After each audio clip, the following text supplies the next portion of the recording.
Hi, welcome to SBR Videos. I'm Peter Loshak. Today is Wednesday, August 20th, and we are doing our regular MLB series betting preview show that we do regularly with Troy West from allplayswin.com. This show has been very successful this year. I'm personally up 21 units in the series that I've recommended, and Troy at his website has been profitable every single month in this baseball season, and of course he's been great in football for many years. Troy West from allplayswin.com. Thanks so much for being with us. Hey, thanks a lot, Pete. I appreciate it. Yeah, we do need to finish strong here in August to have it be another successful month. We are 5-2 over our last 7 days, so really started to elevate again here. A lot of time left in August to close out strong, but overall, Pete, like we said, a successful April, May, June, and July. Hoping to finish August here on a high note, and couldn't be more excited for football season right around the corner as well. All right, sounds great. We've done great in football videos with us for a number of years. Last year, 57% against the spread in the NFL in a big sample size. So I'm looking forward to having you on as a guest on our NFL shows this year.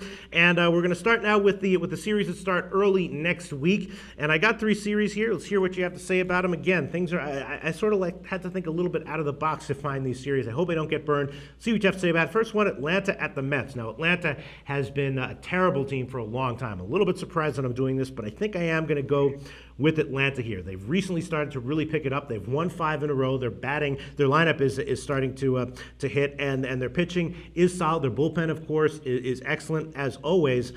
So if they can keep up that good play, the Mets aren't going to pose a big challenge to knock them off. If they can maintain a solid level of play, I think they should have a pretty decent edge here in this series. Mets minus 21% ROI in August, and again, Atlanta has been terrible for a while. They're actually minus 10% in August, but they've won 5 straight, and I'm thinking this might be the start or the middle of a little turnaround for Atlanta, and I think I'm going to go with Atlanta here. What do you think, Troy? Yeah, overall, I would actually lean towards Atlanta as well. They are playing better. Okay. I know actually a few handicappers and gamblers out there that have literally just faded Atlanta the entire season and have made props off of that. But like you said, Pete, this is a team that had so much potential coming into the season. Kind of remind me a little bit of the Dodgers last year when they really picked it up at the end and made a playoff push. Atlanta can still do that. They have good pitching. They have good hitting. And we know they have a good bullpen. I'm not sure why they've stumbled so much this year.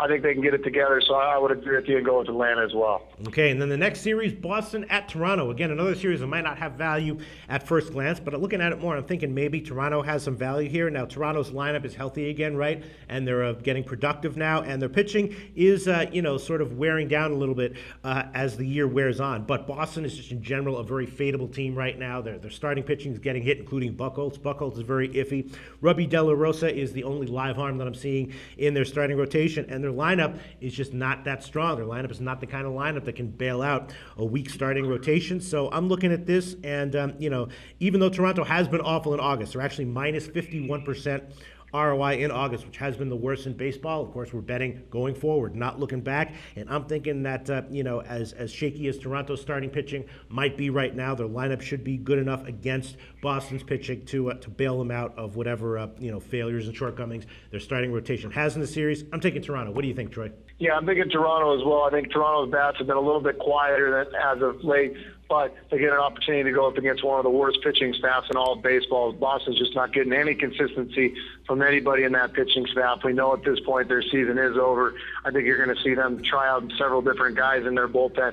I'm not sure they're going to be able to handle the lineup of Toronto. It's a good pitching staff for Toronto to get their lineup going again. I think Toronto puts up a lot of runs and takes care of this series. And then I'm looking at Texas at Seattle, and I'm thinking about the totals here. I'm thinking about unders. Now, I know that Texas has, a bunch of pigs and gas cans in their starting rotation, but they are guys who tend to do better when they go on the road. Their numbers, if you look at their starts down their roster of starts, they tend to do a little bit better on the road. They'll probably get a bit of an advantage here pitching in Seattle. Seattle, of course, biggest home under trender in all of baseball on the year, 64% unders at home, so you're betting into that trend. And Texas can be an under team as well. They're actually 72% unders so far in August, 4-10 over under, and we know what Seattle's pitching can do, so adding it all up, I'm hoping we'll get a bunch of 7s and 7.5s and maybe have some value on the unders. What do you think? Yeah, I'm a big fan when you get 7.5, Pete. I a little hesitant when you get 7. It seems like a weird number, but yeah. 7.5, if we do see those numbers,